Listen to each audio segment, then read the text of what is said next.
The security cameras at Riverside Preparatory Academy would later timestamp the exact moment everything changed. 2:47 p.m. on a gray October Thursday, when 17-year-old Scarlett Thompson was dragged into the athletic equipment storage room by 3 varsity football players and their coach. What those grainy black and white recordings couldn't capture was the systematic campaign of terror that led to this moment, or the 8 years of brutal training that Coach Marcus Stone and his Golden Boys were about to discover the hard way. Before we dive into how one 17-year-old girl dismantled an entire system of institutional bullying, I need to ask you something personal. Think about your own school experience. Was there ever a moment when you witnessed injustice but stayed silent? Maybe you saw someone getting picked on, excluded, or humiliated, and you wanted to help but didn't know how. Or perhaps you were the target yourself, feeling powerless against those who seemed untouchable. Scarlett's story isn't just about one girl's courage, it's about the choice we all face when confronted with abuse of power. After you hear what happened in that storage room, I think you'll understand why so many people are calling her a hero. But more importantly, you might discover something about your own capacity for courage. Drop a comment below about a time you wish you'd spoken up, or when someone stood up for you, because sometimes sharing our stories is the first step toward changing the system. Scarlett had been invisible at Riverside Prep for exactly 43 days. 43 days of keeping her head down, eating lunch alone in the library, and pretending not to notice when conversations stopped the moment she walked past. She was the scholarship kid in a school where most families donated more in a single year than her mother made, working double shifts at the county hospital. But invisibility, she was learning, was just another kind of target painted on your back. The morning it all started, Scarlett arrived at Riverside Prep at 7:15 a.m., an hour before first period, to use the computer lab for her Advanced Placement European History project. The autumn air carried the scent of burning leaves and the distant sound of the football team's morning practice. Through the tall windows of the colonial-style building, she could see the perfectly manicured grounds where students who drove cars worth more than her family's annual income would soon gather to discuss weekend plans that cost more than her mother's monthly salary. Riverside Preparatory Academy sat on 200 acres of Virginia countryside, a monument to old money and older traditions. Founded in 1887 by tobacco and railroad fortunes, it had graduated senators, CEOs, and federal judges for over a century. The red brick buildings and white columns spoke of heritage and stability, while the perfectly maintained grounds whispered of the kind of wealth that never worried about tomorrow. For families like the Ashfords, Montgomerys, and Blackwoods, Riverside wasn't just a school, it was a birthright. For Scarlett Thompson, it was a scholarship that represented her only chance at escaping the cycle of poverty that had trapped her family for generations. Her acceptance letter had arrived with a full ride worth $48,000 annually, funded by a diversity initiative that the Board of Trustees used to deflect criticism about the school's lack of economic inclusion. She was meant to be grateful, quiet, and academically successful enough to justify the program without threatening the established social order. But Scarlett had never been good at staying in her assigned place. The computer lab was empty, except for the soft hum of fluorescent lights and the distant sounds of early arrivals in the hallway. Scarlett pulled up her research on the French Revolution, finding uncomfortable parallels between 18th century aristocrats and her current classmates. Both groups seemed convinced that their elevated status was divinely ordained. Both viewed the masses below them with a mixture of condescension and fear, and both were largely blind to the resentment building in the shadows. Working hard, I see. Scarlett looked up to find Coach Marcus Stone standing in the doorway, his massive frame filling the space like a storm cloud. At 6'4" and 240 pounds, he commanded attention wherever he went. His graying hair was perfectly styled, His polo shirt stretched tight across shoulders that still carried the bulk of his college football days at the University of Virginia. But it was his eyes that made Scarlett's skin crawl pale blue and calculating, like a predator sizing up prey. "Yes. See ya," Scarlett replied carefully, closing her laptop screen slightly. She'd learned in her 6 weeks at Riverside that Coach Stone wasn't just the head football coach and athletic director. He was the unofficial king of the school's social hierarchy, the man who decided which students were worthy of attention and protection, and which ones were acceptable casualties in his quest for championship trophies and alumni donations. French Revolution. Coach Stone stepped into the lab, his expensive sneakers silent on the polished floor. Fascinating period. All that chaos when the natural order gets disrupted, when people forget their place in society. He moved closer, studying her screen with an intensity that made Scarlett's heart rate spike. Of course, we know how that story ends. The revolutionaries destroyed everything good and beautiful about France, and in the end, they got a dictator worse than any king. Scarlett kept her expression neutral, but her mind was racing. This wasn't a casual conversation about history. This was a warning, delivered with the kind of smooth menace that came from years of practice. Coach Stone had built his career on reading people, on knowing exactly what buttons to push to break them down or build them up. Right now, he was studying her like a playbook, looking for weaknesses. "The assignment is on the causes of social upheaval," Scarlett said carefully. "I'm examining how economic inequality and institutional corruption created conditions for revolution." Coach Stone's smile was cold as winter rain. Institutional corruption. That's a serious accusation to throw around, Miss Thompson, especially for someone who's benefiting so generously from institutional generosity. He let the word hang in the air like a threat. "I trust you understand how fortunate you are to be here. Riverside has a reputation to maintain, standards to uphold. We can't have our scholarship recipients spreading dangerous ideas about the very institutions that have been so good to them."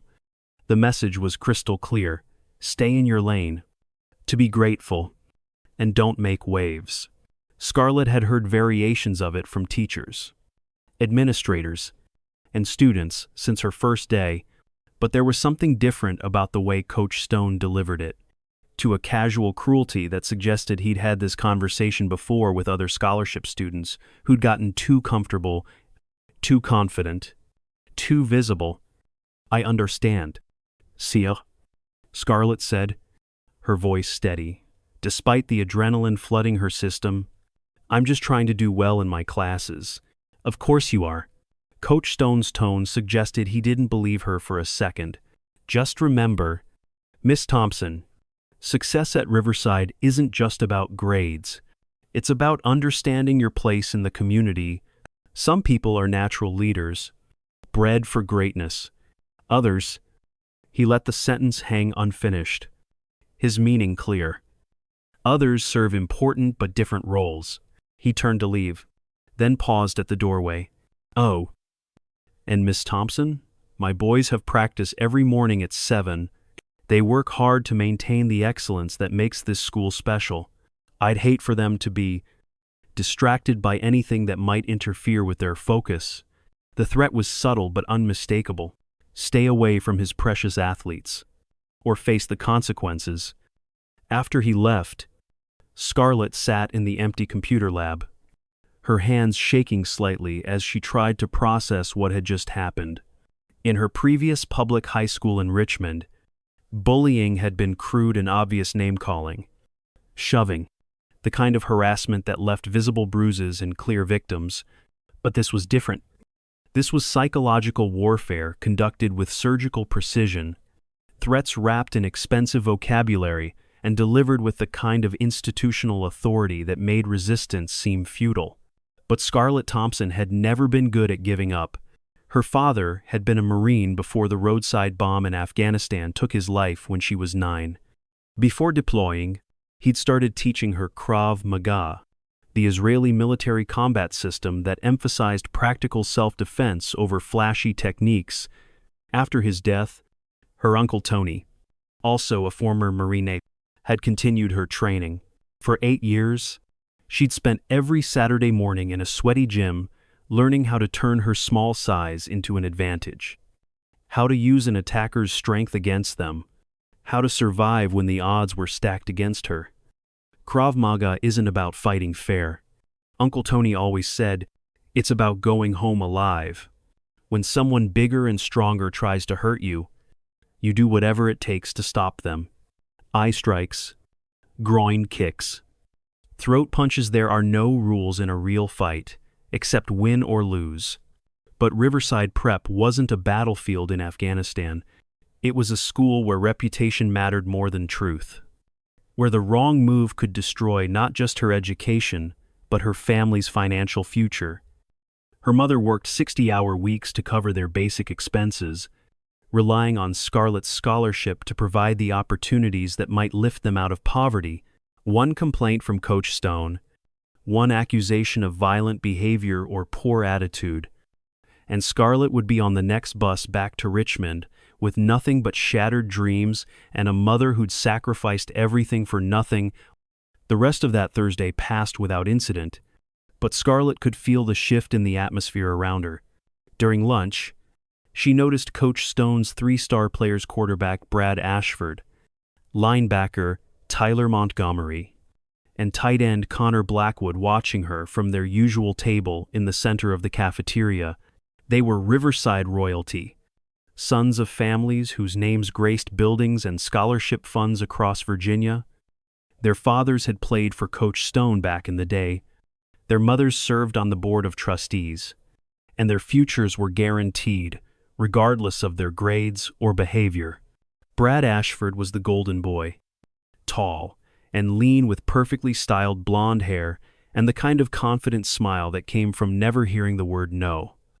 His family owned the largest construction company in 3 counties, and his acceptance to Duke University had been secured with a donation that built the new student center. Tyler Montgomery was darker and more serious. The son of a federal judge whose political connections reached all the way to Washington, Connor Blackwood rounded out the trio, a red-headed giant whose family's tobacco fortune had been buying influence in Virginia for 4 generations. They didn't approach her that day, didn't speak to her directly, but Scarlett could feel their attention like weight on her shoulders, the kind of focused malice that preceded violence in nature documentaries. They were predators who'd identified prey, and now they were simply waiting for the right moment to strike. That moment came the following Monday during her AP Calculus class. Mrs. Pemberton had just handed back the midterm exams when the explosion happened. Scarlett had scored a 98, the highest grade in the class, while Brad Ashford, who'd been struggling with the material all semester, had managed only a 73. In any normal high school, this would have been a minor disappointment, quickly forgotten. But at Riverside Prep, where academic performance was supposed to correlate directly with social status and family wealth, Scarlett's success represented a fundamental challenge to the established order. Congratulations, Miss Thompson. Mrs. Pemberton announced to the class, holding up Scarlett's exam. Your proof of the intermediate value theorem was particularly elegant. Perhaps you could tutor some of your classmates who are struggling with the concepts. The suggestion landed like a grenade in the classroom. Several students shifted uncomfortably in their seats, and Scarlett could feel the temperature drop around Brad Ashford's desk. The idea that he might need help from the scholarship girl, that she might actually be smarter than him despite his family's wealth and status, was unthinkable, but the numbers on the exam didn't lie. And Mrs. Pemberton's praise had made the hierarchy crystal clear in front of 24 witnesses. After class, Scarlett was organizing her notebooks when Brad appeared beside her desk. Up close, she could see the flush of humiliation on his cheeks and the dangerous glitter in his green eyes. Tyler and Connor flanked him like bodyguards, their expressions cold and calculating. Nice work on the test. Brad said, his voice carefully neutral. Must feel good to finally succeed at something. Scarlett looked up, meeting his gaze steadily. Thank you. I studied hard for it. I'm sure you did. Brad's smile was sharp as broken glass. Of course, some people have advantages, others don't. More time to study when you don't have social obligations. Athletic commitments, family responsibilities. Must be nice to have such a simple life. The insult was perfectly crafted, designed to remind her of her place while maintaining plausible deniability. He wasn't calling her poor directly, just pointing out that her lack of social status freed her from the burdens that came with being important. It was the kind of sophisticated cruelty that Riverside Prep specialized in, verbal violence that left no marks but cut deep. I wouldn't know. Scarlett replied evenly. I've never had any other kind of life to compare it to. Chula stepped forward, his voice carrying the authority of someone accustomed to being obeyed. You know, Thompson, Brad's being nice, but some of us think you might be getting a little too comfortable around here, forgetting that this isn't your natural environment. My natural environment? Scarlett repeated, that her voice steady, despite the adrenaline beginning to flood her system. She recognized the positioning, the way they'd arranged themselves to block her escape routes.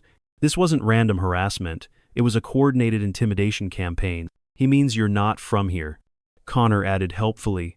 This school, this community, these families, we've been connected for generations. You're just passing through. A temporary guest who should remember to act like one. The message was clear. Know your place. Accept your inferiority. And stop making us look bad by excelling in areas where we're supposed to dominate. Scarlett understood the psychology behind it. These boys had been raised to believe their success was inevitable. Their superiority, natural. Her academic achievement threatened that worldview, suggesting that maybe intelligence and hard work mattered more than bloodlines and bank accounts. I'll keep that in mind, Scarlett said carefully, shouldering her backpack. Now, if you'll excuse me, I need to get to my next class. She tried to move past them, but Brad shifted to block her path.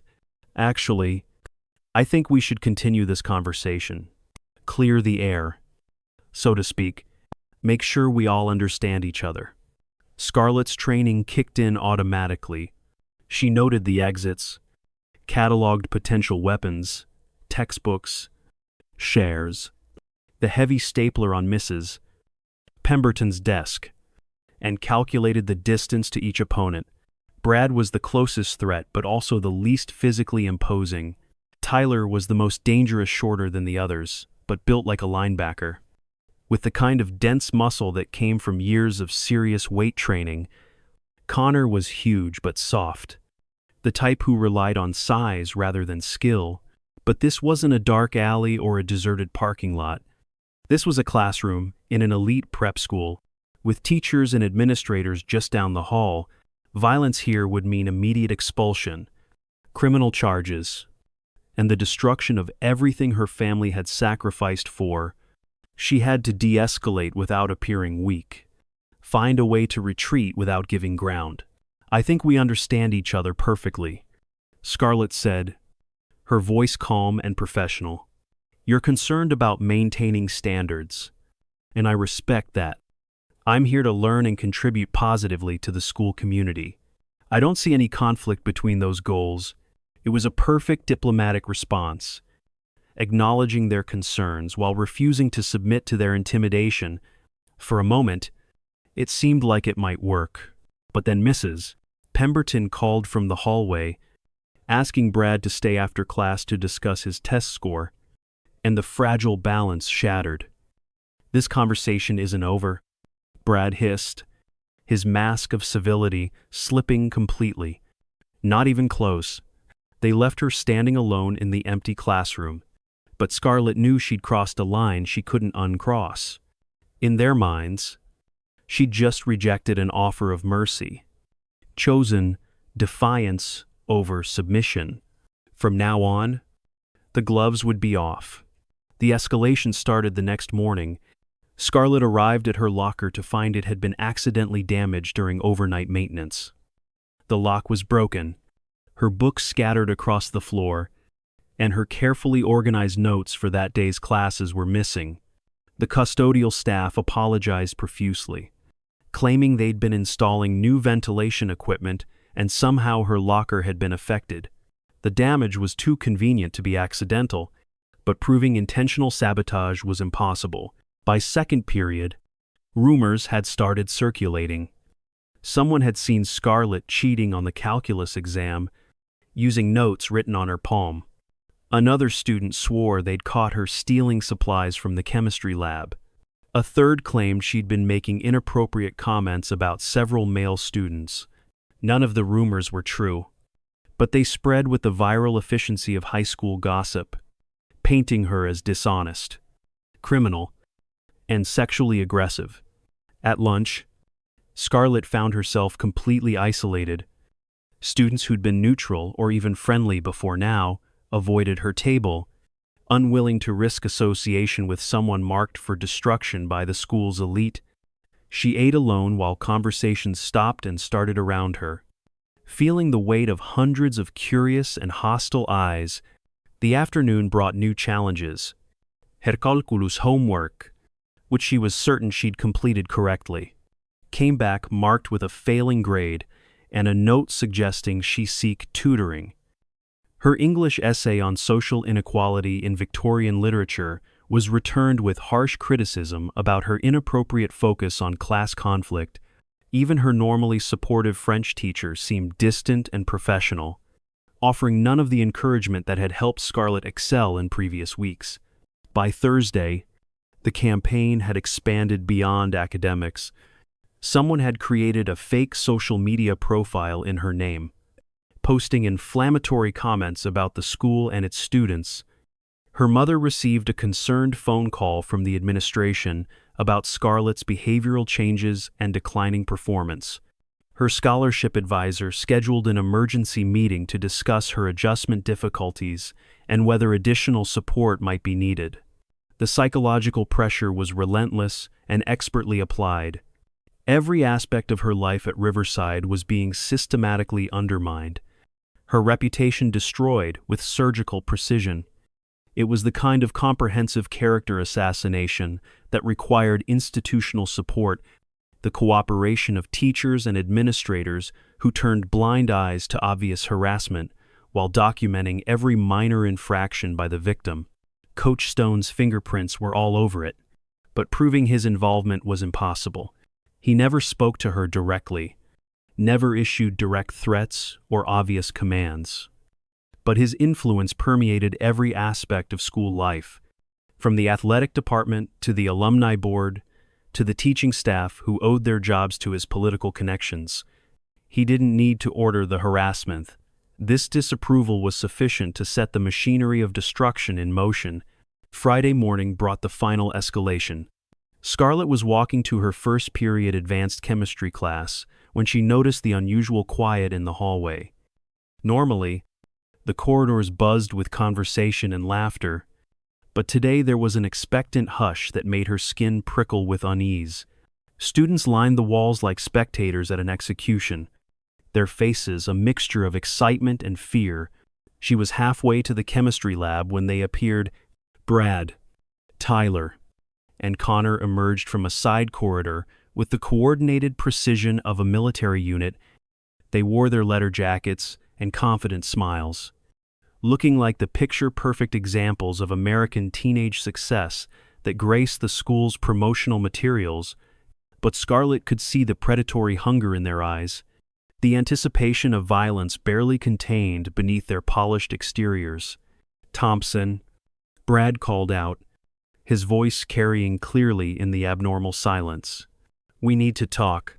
Scarlett stopped walking but didn't approach them. Around here, she could sense phones being raised, cameras prepared to capture whatever was about to happen. This was planned theater, a public humiliation designed to break her spirit and send a message to any other scholarship students who might be getting ideas above their station. "What about?" she asked, proud that her voice remained steady. About your attitude problem, Tyler said, stepping forward with the confident swagger of someone who'd never faced real consequences for his actions. About the disrespect you've been showing to this school and the people who make it great. About knowing your place, Connor added, his massive frame blocking her retreat route down the main hallway. Scarlett's mind raced through her options. The chemistry lab was 30 feet away. But Mrs. Chen wouldn't arrive for another 10 minutes. The main office was in the opposite direction, past the three boys who were now spreading out to surround her. The nearest exit led to the parking lot, but running would only confirm their narrative about her being a coward who didn't belong at Riverside. I haven't disrespected anyone, she said clearly, making sure her voice carried to the watching students. I've done my work, followed the rules, and tried to be a good member of the school community. Brad laughed, the sound sharp and cruel. Good member of the community? You've been nothing but trouble since you got here. Causing problems, disrupting the natural order, making people uncomfortable with your aggressive behavior. It was a masterful piece of gaslighting, reframing her academic success and refusal to submit as aggression and disruption. To the watching students, many of whom had only heard the rumors and whispers, it might even sound reasonable. The scholarship girl had gotten too big for her britches and needed to be reminded of her place. I think there's been a misunderstanding, Scarlett said, trying one last time to de-escalate the situation. If I've done something to offend you, I'd be happy to discuss it privately and work out a solution. Too late for that, Tyler said, cracking his knuckles with theatrical menace. Some lessons need to be taught publicly, so everyone understands how things work around here. They were close now, within arm's reach, their intent crystal clear. This was no longer about intimidation or psychological pressure. They meant to hurt her, to physically demonstrate their dominance in front of the entire school. The recording phones would capture her humiliation. The viral video would destroy any remaining credibility she might have, and the administration would probably expel her for fighting regardless of who started it. Scarlett's hand moved instinctively toward her backpack, where she kept the small canister of pepper spray her Uncle Tony had given her. But using it would mean crossing a line she couldn't uncross, escalating the situation into genuine violence with unpredictable consequences. Last chance. Thompson, Brad said softly, his voice carrying a note of almost sexual anticipation. Apologize for disrupting our school. Admit you don't belong here, and maybe we'll let you transfer out quietly instead of carrying you out. Scarlett looked around at the watching faces, seeing fear and excitement and the kind of bloodthirsty anticipation that turned ordinary people into a mob. These weren't her classmates anymore. They were an audience waiting for entertainment, eager to see the outsider get what she supposedly deserved. But among the crowd, she spotted one familiar face, Maria Santos, the custodial supervisor who'd always been kind to her. Maria's expression was different from the others concerned, rather than excited, sympathetic rather than hostile. When their eyes met, Maria gave an almost imperceptible nod toward the end of the hallway, where a security camera hung like a mechanical guardian angel. Everything was being recorded.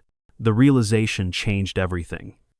Whatever happened next would be preserved in digital amber, available for review by administrators, parents, police, and lawyers. The truth would be visible, undeniable, impossible to spin or distort. For the first time in weeks, Scarlett felt a spark of hope. I'm not apologizing for anything, she said clearly, making sure her words would be audible on the security recording. I've done nothing wrong, and I'm not going anywhere. Brad's face twisted with rage at her defiance. Wrong answer. He lunged forward, hands reaching for her shoulders, and Scarlett knew the time for talking was over. 8 years of training kicked in as her body moved with fluid precision, muscle memory taking over from conscious thought. She sidestepped Brad's clumsy grab, hooked his extended arm, and used his own momentum to send him stumbling past her into the wall of lockers. Tyler came next, moving faster and with more skill than his quarterback friend. But he was still just a high school athlete playing at violence, while Scarlett had trained with former Marines who'd learned their lessons in life-or-death situations.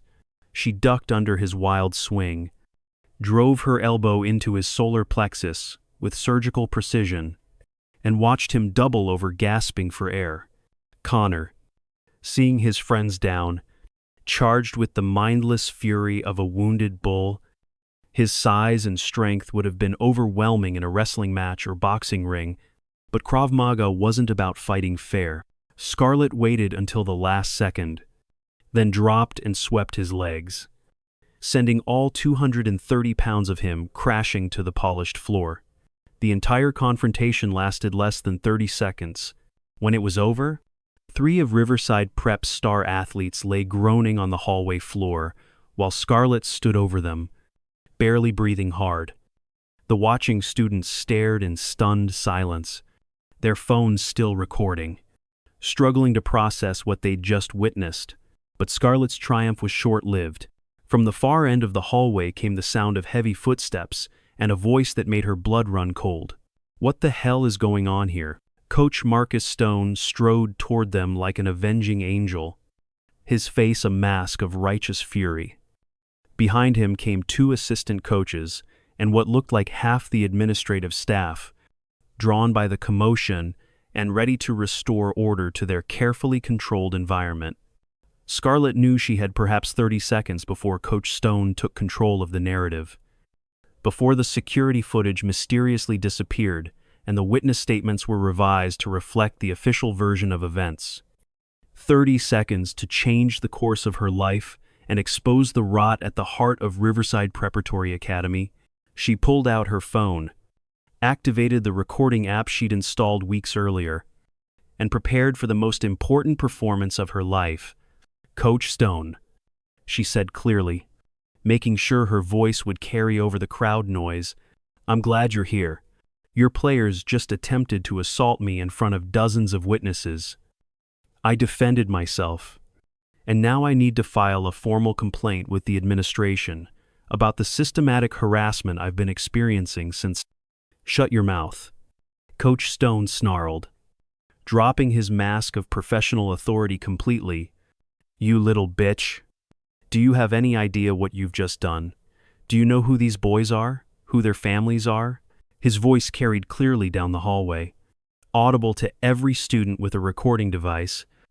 Around them, Scarlett could see phones being raised, cameras focusing, the moment of truth being captured from multiple angles.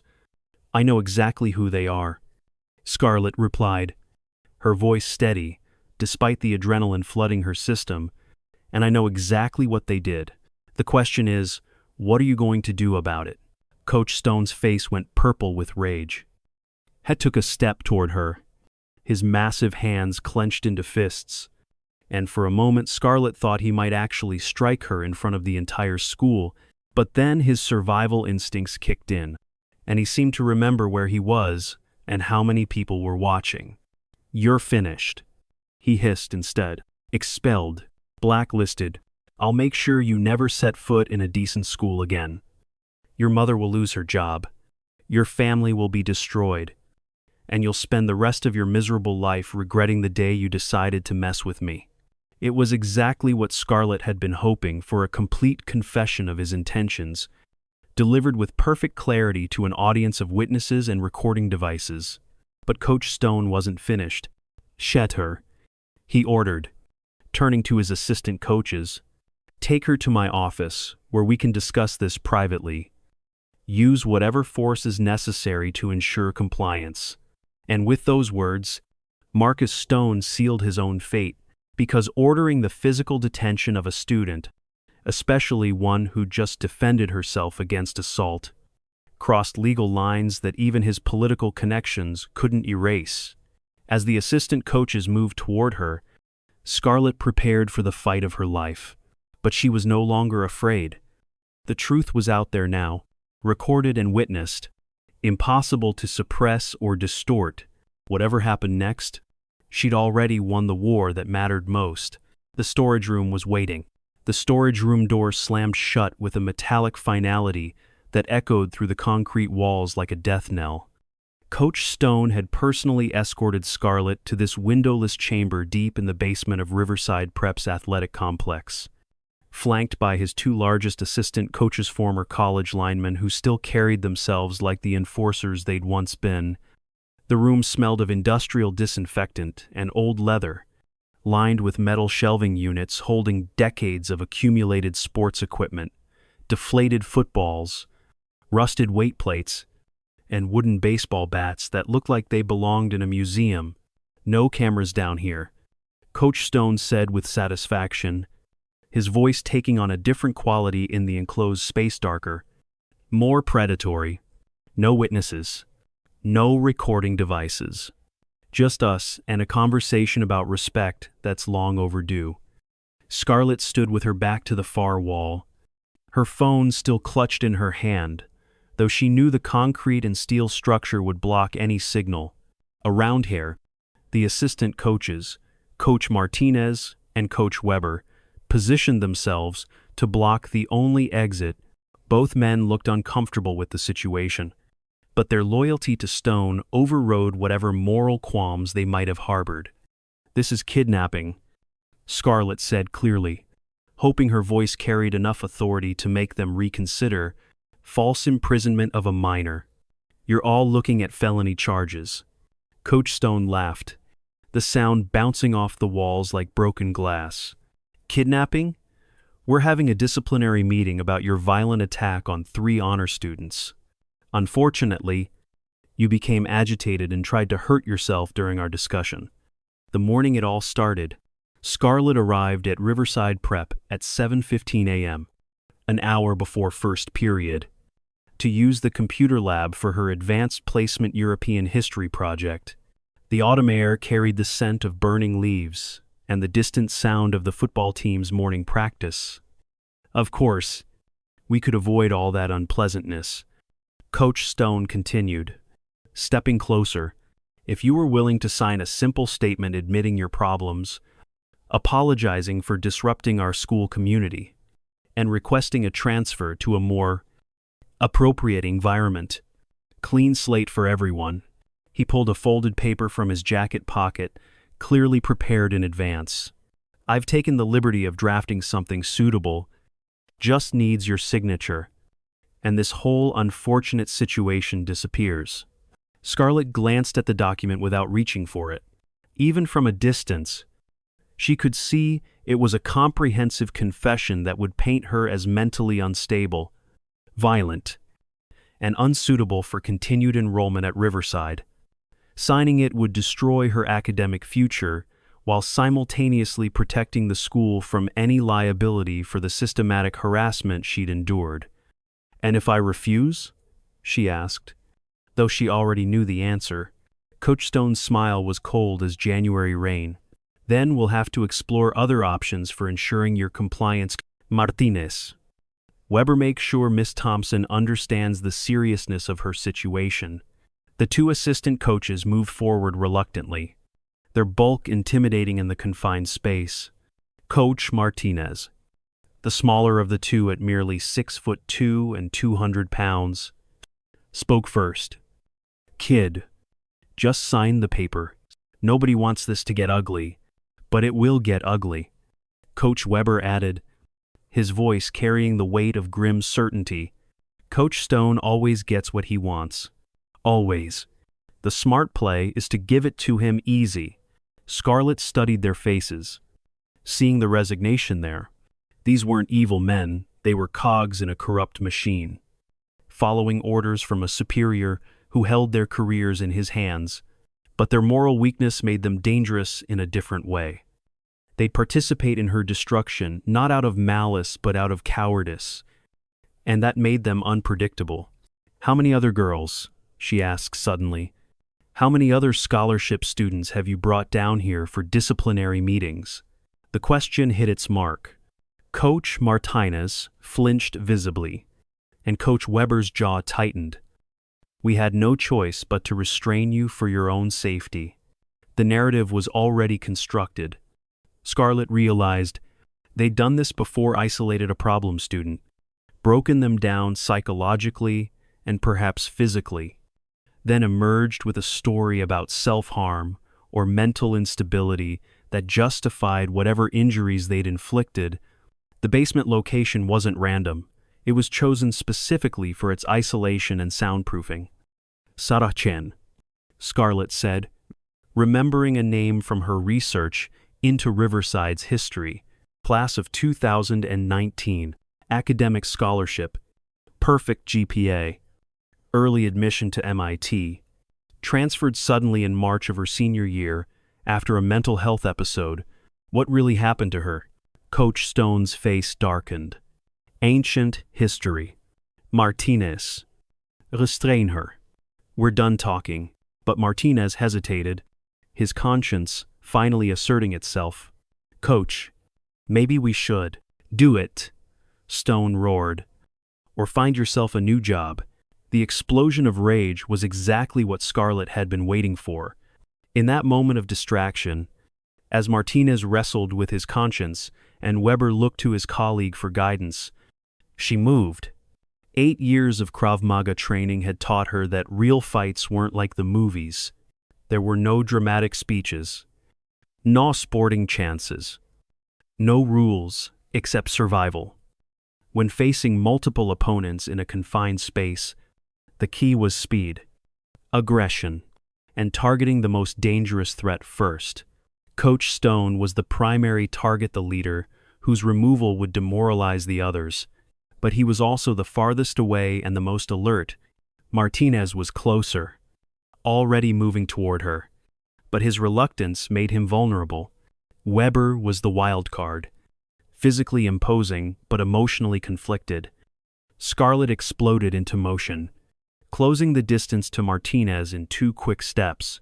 His hands were reaching for her shoulders when her knee drove up into his solar plexus with surgical precision. The breath left his lungs in a whoosh, and she followed up with a palm strike to his nose that sent blood streaming down his face. As he staggered backward, she grabbed a wooden baseball bat from the nearest shelf and spun to face Weber.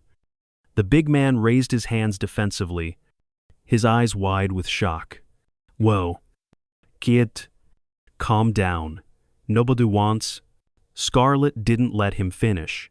The bat cracked across his kneecap with the sound of splitting timber, and he collapsed with a howl of pain that echoed off the concrete walls.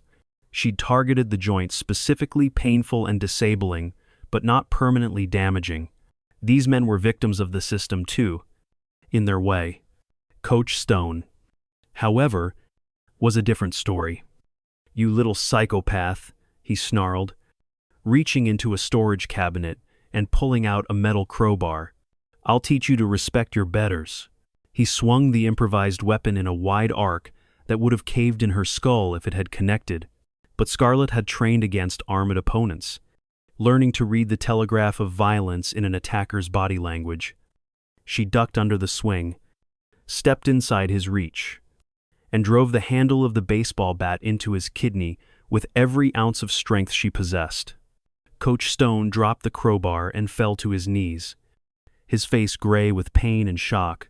For 30 years, he'd been the apex predator in Riverside's ecosystem, using his size and authority to intimidate anyone who challenged him. Now, brought low by a 17-year-old girl, he looked suddenly old and pathetic. This is impossible, he gasped, struggling to breathe. You're nothing. Nobody. A scholarship brat who should be grateful for. Scarlett silenced him, with the baseball bat pressed against his throat knot hard enough to cause permanent damage. But with enough pressure to make breathing difficult. I'm somebody's daughter, she said quietly. I'm a United States citizen with constitutional rights. I'm a student who earned her place at this school through merit, not money. And I'm done being afraid of bullies. She reached into Coach Stone's jacket pocket and retrieved the prepared confession, holding it up so he could see it clearly. How many signatures do you have on documents like this? How many lives have you destroyed to protect your precious system? Coach Stone's eyes filled with desperate fury, but he was in no position to resist. Around them, Martinez was still clutching his bleeding nose while Weber writhed on the floor, cradling his injured knee. The power dynamic had shifted completely. The predators had become prey. The police are already on their way. Scarlett lied smoothly. I activated a panic app on my phone before you brought me down here. Everything that's happened is being recorded and transmitted to a secure server. Your careers are over. It wasn't true her phone had no signal in the basement, but the bluff worked. Coach Stone's face went white as he imagined his carefully constructed world crumbling around him. You can't prove anything, he whispered. Your word against ours. 3 respected educators against 1 disturbed scholarship student with a history of violence. Scarlett smiled, pulling out her phone and showing him the screen. Actually, I can prove everything. See, I've been recording our conversations for weeks. Every threat, every intimidation attempt, every casual mention of destroying my family. It's all here, time-stamped and stored in multiple locations. The recordings were real. She'd started making them after Coach Stone's first veiled threat in the computer lab. Hours of audio that documented the systematic campaign of harassment, the coordination between coaches and teachers, the casual corruption that permeated Riverside's administration. But here's the thing, she continued, pocketing the phone. I don't want to destroy you. I want to save the next girl who walks through Riverside's doors thinking she can succeed on merit alone. I want to make sure Sarah Chen was the last victim of your little games. Coach Stone's confusion was evident. What do you want? I want you to resign. Tonight? Effective immediately. I want your assistant coaches transferred to other districts. I want a full investigation into the treatment of scholarship students over the past 10 years. And I want a guarantee that this will never happen again. Impossible. Stone gasped. The board would never. The board will do exactly what I tell them to do. Scarlett interrupted, because if they don't, every major news outlet in Virginia will have copies of these recordings by tomorrow morning. Elite prep school coaches assault female student. Imagine how that headline will play with your wealthy donors. The sound of footsteps in the hallway above interrupted their conversation. Heavy boots on linoleum, moving with the purposeful stride of law enforcement. Scarlett's bluff about the police had apparently become reality. Someone upstairs had finally called for help. Riverside Prep Security, open this door immediately. Coach Stone looked around, desperately, as if the concrete walls might offer some escape route, but there was nowhere to run. No story that would explain away 3 grown men cornering a teenage girl in a soundproof basement. Last chance, Scarlett said, tearing up the prepared confession and letting the pieces flutter to the floor. Resignation letter on the board's desk by midnight. Or this becomes a criminal matter. The storage room door burst open, admitting a flood of uniformed security officers, followed by Principal Harrison and several members of Riverside's Board of Trustees. The scene that greeted them told its own story. 3 injured coaches, a teenage girl holding a baseball bat, and an atmosphere of barely contained violence. Miss Thompson, Principal Harrison exclaimed, what on earth? I defended myself against assault, Scarlett said clearly, making sure her words carried to everyone present. Coach Stone and his assistants brought me here against my will and attempted to coerce me into signing a false confession. I have recordings of everything that happened. She held up her phone, and the room fell silent. In that moment, everyone present understood that the old order at Riverside Preparatory Academy was ending. The investigation that followed moved with stunning speed. Within 24 hours, Coach Marcus Stone had submitted his resignation for personal reasons. Coaches Martinez and Weber were placed on administrative leave pending a full review of their conduct. The Board of Trustees announced an independent investigation into the school's disciplinary procedures and treatment of scholarship students. Scarlett's recordings became the foundation of a federal Title IX investigation that eventually expanded to include a dozen other elite prep schools across Virginia. Sarah Chen and 6 other former students came forward with their own stories of harassment and intimidation. The pattern was clear, and Dominguez's systematic campaign to maintain social hierarchies through psychological and physical abuse. By Christmas break, Riverside Prep had implemented comprehensive reforms. New policies protected scholarship students from retaliation. Anonymous reporting systems allowed victims to seek help without fear, and independent monitors ensured that complaints were investigated fairly. The culture of fear that had dominated the school for decades began to crumble. The transformation rippled through Riverside's student body in unexpected ways. Madison Pierce, a legacy student whose great-grandfather had founded the school's endowment, publicly apologized to 3 scholarship recipients she'd previously ignored. "I never realized how my silence made me complicit," she wrote in the school newspaper. "Scarlett taught me that privilege means responsibility, not entitlement." Even more surprising was the response from Brad Ashford's younger brother, a sophomore who'd been following in his siblings' footsteps of casual cruelty. After Brad's suspension and subsequent transfer to military academy, the younger Ashford began volunteering as a tutor for struggling students, particularly those from economically disadvantaged backgrounds. "My family's been talking differently at dinner," he confided to Scarlett one afternoon. "Dad says what happened was a wake-up call, that maybe we'd forgotten what real character looks like." The athletic department underwent the most dramatic changes. The new head coach, Maria Santos, promoted from her custodial position after revealing her college coaching credentials, implemented team-building exercises that brought together scholarship and legacy students as equals. Practice sessions included mandatory discussions about respect, consent, and using athletic prowess to protect rather than intimidate. Sports should build character, not break it. Coach Santos told the assembled teams, "If you can't lift others up, you don't deserve to wear our uniform." These changes created a new social dynamic where academic excellence was celebrated regardless of economic background, where standing up for others became a mark of true leadership, and where the storage room incident became a cautionary tale told to incoming freshmen about the consequences of unchecked power. But the most significant change was in Scarlett herself.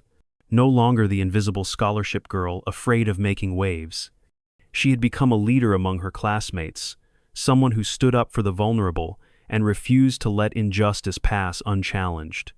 Her academic performance, freed from the constant stress of harassment, soared to new heights.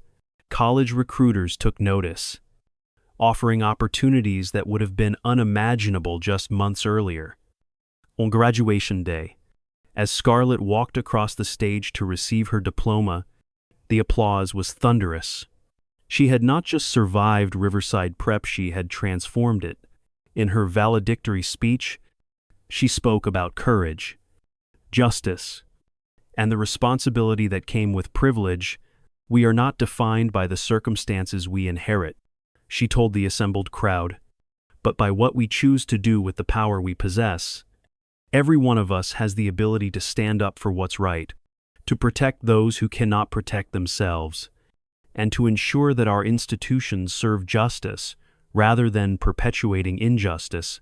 As she looked out at the sea of faces, students, parents, faculty, and trustees, Scarlett saw a changed community, not perfect, perhaps, but better, more aware of its obligations, more committed to fairness, more willing to examine its own assumptions and biases. The girl who had been dragged into a storage room as prey had emerged as a predator herself, not of the weak, but of the systems that preyed upon them. Coach Stone's reign of terror was over. His legacy, one of exposed corruption and institutional reform. And in the end, Scarlett Thompson had proven the most important lesson of all, that sometimes the most lethal skill isn't violence, but the courage to use your voice when it matters most. The storage room had been converted into a counseling center, its concrete walls now painted bright colors and lined with resources for students in crisis. A small plaque by the door read, "In memory of courage over comforts, T. 2024. Sometimes the most important battles aren't won with fists, but with the willingness to stand up and say, no more.